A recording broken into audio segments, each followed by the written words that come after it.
Planting trees in our low productive grassland is seen as a major contributor to meeting New Zealand's target of net zero carbon by 2050. In fact, the Climate Change Commission has recently advised we need an additional 680,000 hectares of new forest by 2035 to meet this goal. That is because trees are very effective at growing biomass and sequestering carbon dioxide from the atmosphere.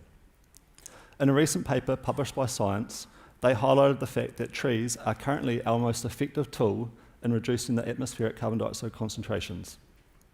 Right now, we tend to think of forestry in terms of monoculture plantations because they are fast to grow and relatively cheap to establish. But there are challenges with monoculture. They can increase fire risk, reduce biodiversity, and are susceptible to pest inclusions, to name a few. What if I told you there's a better way? Integrating smaller, multifunctional and diverse clusters of trees in our landscape could achieve greater carbon sequestration while providing many additional ecosystem services. We already do this to some extent. Think planting trees in steep gullies and steep slopes for decreased erosion, and riparian plantings for improving water quality. But there are large areas within our landscape that are underutilised where trees could be integrated. But why would these smaller, multifunctional and diverse groupings of trees be more effective than monoculture plantation? One key reason is edge effects. Edge effects is the difference between how trees grow on the edge of forests and stands compared to the interior. Evidence from Europe suggests that edge effects, or suggests that trees on the edge of forests and stands are larger, up to 95% larger. So this means we get greater biomass and carbon sequestration.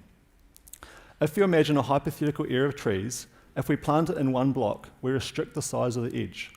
If we plant that same area in many smaller groupings of trees, we significantly increase the area of edge. Therefore, you get a greater carbon benefit while also providing additional co-benefits. So planting these smaller multifunctional groupings of trees throughout our landscape would really maximise this edge effect. Some of the co-benefits we'd achieve would be providing new commercial opportunities such as specialist timbers, providing shelter and fodder for animals, which in turn helps maintain productivity and increases the resilience of these systems to things like drought and adverse weather conditions. They would reduce erosion, reduce fire risk, and make the landscape more visually appealing, because who doesn't love trees? We could increase biodiversity, increase pollination, and enhance kaitiakitanga of our landscape.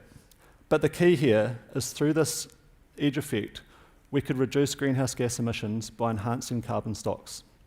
The trouble is, in New Zealand, our emissions trading scheme doesn't recognise smaller plantings of trees less than 1 hectare in size. By failing to recognise these smaller plantings, we're effectively missing all these potential co-benefits, plus the addition of these smaller plantings to meet our net zero target. I do want to make it really clear, I'm not trying to say that these smaller multifunctional groupings of trees are the magic silver bullet. In some cases, the edge effect might be negative. For example, in high wind environments, the trees on the edge are likely to be smaller than the interior. In this case, a larger forest or stand would make sense. We must think of the right tree in the right place. However, the potential benefits we could achieve by integrating these smaller multifunctional groupings of trees throughout our landscape is something we should consider. And we're on a quest to find out. With my team at Manaaki Whenua and multiple collaborative partners, we're underway on a 5-year program to document and quantify the potential benefits that these smaller, multifunctional groupings of trees can have so that we can incorporate them into our frameworks for addressing the climate crisis. In the meantime, there's nothing stopping you getting out and planting the right tree in the right place today. Remember, the best time to plant a tree was 20 years ago. The second best time is today. Thank you very much.